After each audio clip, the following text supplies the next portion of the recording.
बनता है कि ये आंगन जिस पे मेरा पूरा हुक्म चलता था, अब ये आंगन पराया क्यों हो गया।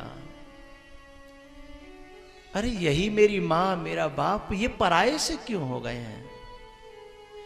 ये तो मेरा गांव है। और जब सगाई हो जाती है उसी समय से लोग उसे ताने देने लगते हैं, ये कब जाएगी यहां से, कब जाएगी। अब वो सोचती है कि मैंने ऐसा कौन सा अपराध किया है जिस अपराध का ये दंड मुझे मिल रहा है। मैंने कौन सा अपराध कर डाला। भैया आओ,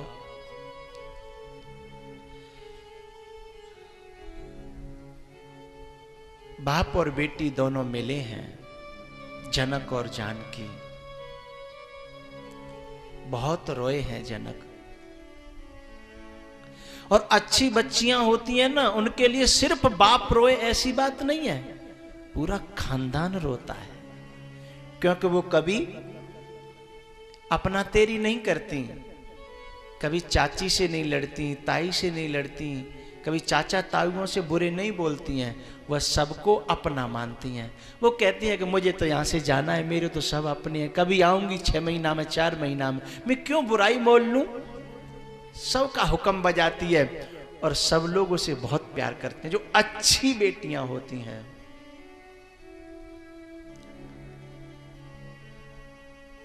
बच्ची अपने साथ 3 चीज लेकर के आती है, शक्ति, लक्ष्मी और खुशियां। जब शादी होती है ना, तो चाहे कहीं से भी पैसा आवे, बाप के पास पैसा आ जाएगा, लेकिन जब तक जेब भरी रहेगी, जब तक बेटी घर में बैठी है और डोली विदा हुई, फिर उसकी जेब में कुछ नहीं रहता, जेब खाली हो जाती है। शक्ति 1 महीना पहले से शादी की तैयारियां करता है बाप, 2-2 महीना पहले से नंगे पांव डोलता है, भूखा डोलता है, कपड़े भी नहीं पहनता, खाना भी नहीं खाता, नहाता भी नहीं है, लेकिन थकता ही नहीं है। शक्ति बैठी है ना घर में, लेकिन जब डोली विदा हो जाती है, फिर वो एक कोने में जाके जब गिर जाता है, फिर टेंट वाले भी आए तो कहता है भैया 4 दिन बाद बात करना, अब मेरी सामर्थ्य नहीं है कि मैं किसी से बात कर सकूं। सब घर वालों से कहता है कि भैया मुझसे बोलना नहीं कोई। शक्ति कहां चली गई, 1 महीना से तो रुक नहीं रहा था, अब उसके पांव टूट गए, अब खड़ा नहीं हुआ जा रहा, शक्ति चली गई। और खुशियां, घर में शादी जब बच्चे की आती है, देखो कितनी रोलचोल रहती है, लेकिन कब तक, जब तक डोली विदा नहीं होती है तब तक।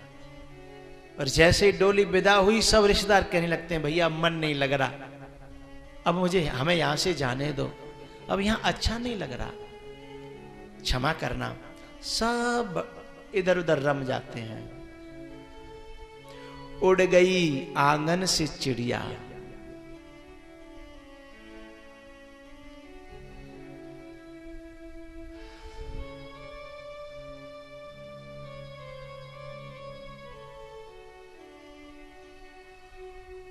उड़ गई आंगन से चिड़िया, घर अकेला हो गया, सूनी सूनी गलियां रह गई, खत्म मेला हो गया।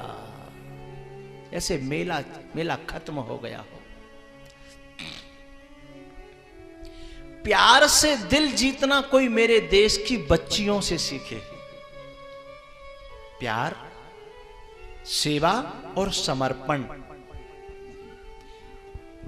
कितना समर्पण है, उसी के जीवन का फैसला करने की चर्चाएं हो रही हैं शादी की, और उससे पूछो तो वो बोलती नहीं है। क्यों? बोले मेरे पापा जाने, मेरे भैया जाने, मेरे चाचा जाने। उसकी खुद की जिंदगी का फैसला है जिसमें वो शामिल भी नहीं होना चाहती। इससे बड़ा समर्पण का प्रमाण कहीं धरती पर हो सकता है क्या? और कभी कभी तो ऐसे ऐसे निर्णय हो जाते हैं गलत कि शराबियों के लिए बच्ची की चर्चा हो रही होती है, बच्ची को पता होता है कि शराबी के यहां मेरी चर्चा हो रही है, लेकिन वो सोचती है कि बाप जो करेगा अच्छा करेगा, माँ जो करेगी अच्छा करेगी, इसलिए बीच में बोलती नहीं है साहब। ऐसा समर्पण का प्रमाण मुझे कोई लाके दिखाए, जिसकी जिंदगी का फैसला है और गलत फैसला जा रहा है और वो बोलती तक नहीं है। और जिस खूंटे से इन बछियाओं को बांध दिया जाता है, जिंदगी भर कुट के पिट के मर के वहां अपना जीवन गुजारने की हिम्मत रखती हैं। अच्छी बच्चियां तो कभी शिकायत तक नहीं करती, कहीं दूसरी जगह से मालूम पड़ जाए वो अलग बात है, लेकिन उनके मुंह से कभी शिकायत नहीं आती।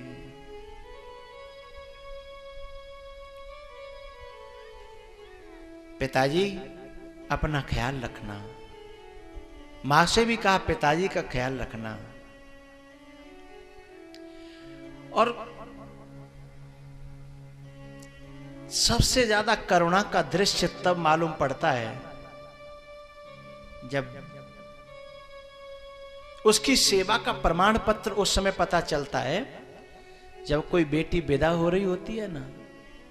चलो बाप रोए तो कोई बात नहीं, मां रोए तो कोई बात नहीं, अड़ोसी पड़ोसी भी रो जाते हैं, कोई बात नहीं, लेकिन एक व्यक्ति ऐसा रोता है जिसकी कल्पना नहीं कर सकते हम लोग। बताऊं,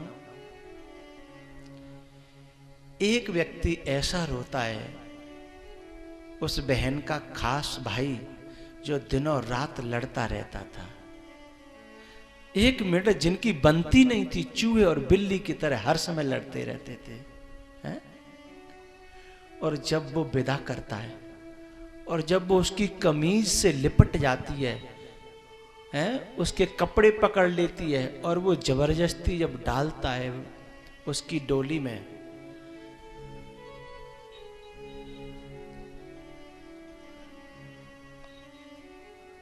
और जब वो रोता है तब लोग पूछते हैं कि तू तो रोज लड़ता था रे, तेरी तो एक मिनट बनती नहीं थी, तूने तो उस बहन को कभी बहन समझा ही नहीं, जब चाहा थप्पड़ मार दिया, जब चाहा घूंसा मार दिया, तेरी तो एक मिनट नहीं बनी, अब तू क्यों रोता है?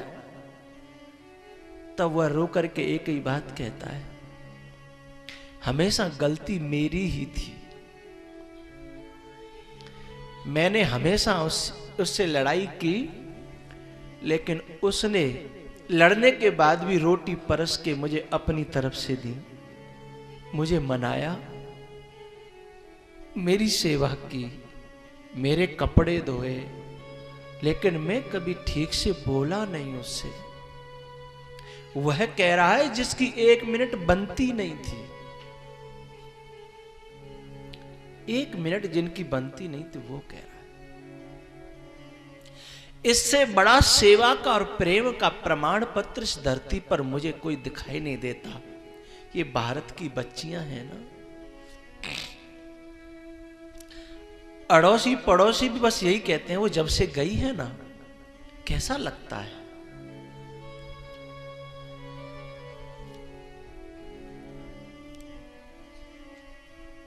वो धरती की परी, वो धरती की परी गलियों में सबका दिल लुभाती थी। चाची का काम कर आना, चाचा का काम करके आना, ताऊ की सेवा कर देना, सबको खुश रखना और हमेशा खिलखिलाते रहना, हंसते रहना, कोई कितना भी बुरा कहे बुरा न मानना। ऐसी बच्ची जब विदा होगी तो कौन नहीं रोएगा। वो धरती की परी गलियों में सबका दिल लुभाती थी। वो हर आंगन में नगमे प्रेम के क्यों गुनगुनाती थी। वो हर आंगन में नगमे प्रेम के क्यों गुनगुनाती थी।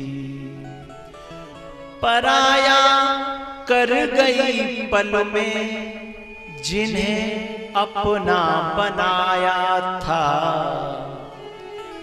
पराया कर गई पल में जिन्हें अपना बनाया था, क्यों अब वो घर नहीं आती, क्यों अब वो घर नहीं आती। पड़ोसी भी इंतजार करते हैं, क्यों अब वो घर नहीं आती जो पहले रोज आती थी, क्यों अब वो घर नहीं आती जो पहले रोज आती थी। इतनी नटखट थी कि मजाक ही करती रहती थी हर समय। लेकिन अब कि अब क्यों अब वो घर नहीं आती जो पहले रोज आती थी।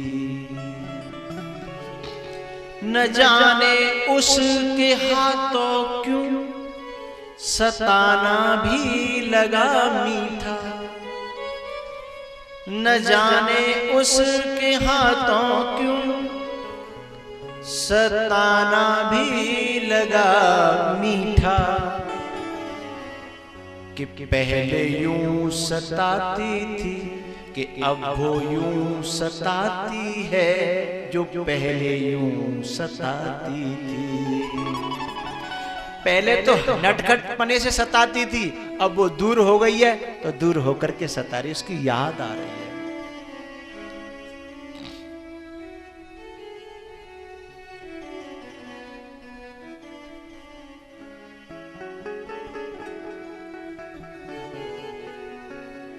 भाई आओ,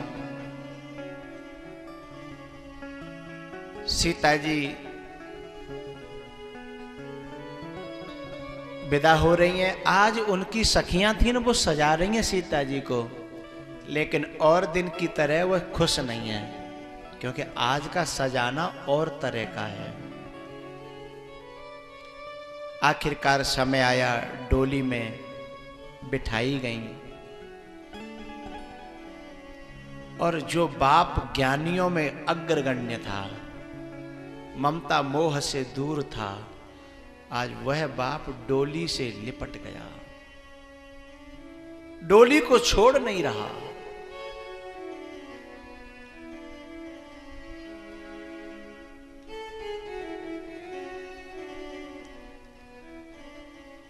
मिट्टी महामरे जात ज्ञान की।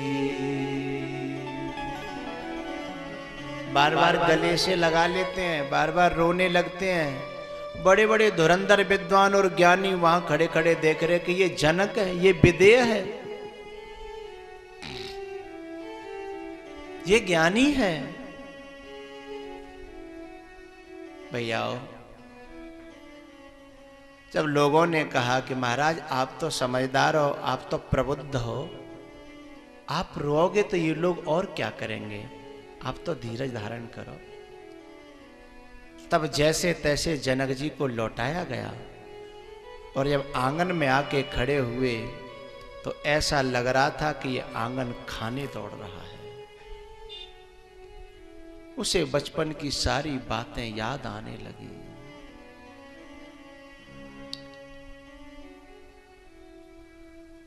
और सारे संसार को उपदेश देने लगे कि भैयाओ, कर्तव्य पालन तो करना, पर बच्चियों से मन मत लगाना, क्योंकि ये धान की पौध है, इसका जन्म किसी अलग क्यारी में होता है और ये किसी दूसरी जगह खेत को जाके हरा भरा करती है, दूसरे खेत की शोभा बढ़ाती है। इससे मन मत लगाना। लेकिन मन कोई लगाता नहीं है, मन तो अपने आप इनकी सेवा लगाने पर मजबूर कर देती है।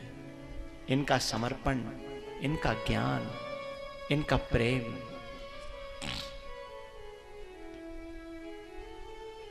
भैयाओ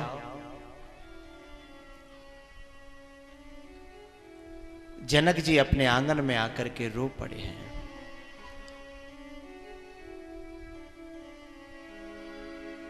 सीता जी अपनी मां से बहुत सारी बातें कहती है। मैं